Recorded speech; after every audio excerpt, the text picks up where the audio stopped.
Hello po, samahan niyo po ulit akong gumawa ng aming order for today's video. Ang order po ng aming customer ay ang aming food bilao package na nagkakahalaga po ng 3,580.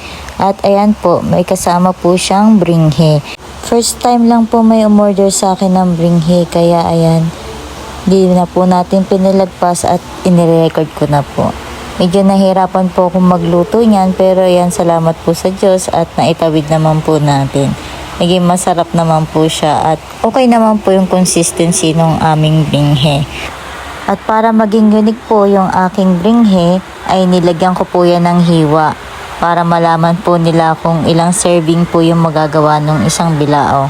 Ayan po pala ay medium size na bilao, 14 inches po. Ayan po, at talagyan ko po yan ng hiwa para po maging unique. Ayan, at nagmukha po siyang parang biko. O, diba? Unique na po siya. Pero kapag may order po na susunod ng bringhe, hindi na po ganyan. Iibahin ko na po yung setup niya sa bilao.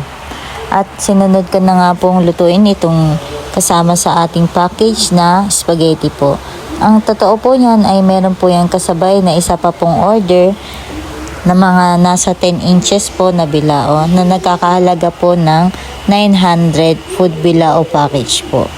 Ayan po, kaya po diyan po sa video, dalawa po yung spaghetti na nilalagyan ko ng toppings. Isa pong medium bilao 14 inches at isa pong extra small na bilao 10 inches po. Bali, magkasunod po ng deliver yan, kaya magkasabay ko na lang po na niluto para makatipid din po sa oras. Mas maganda po kapag po may kasabay na order.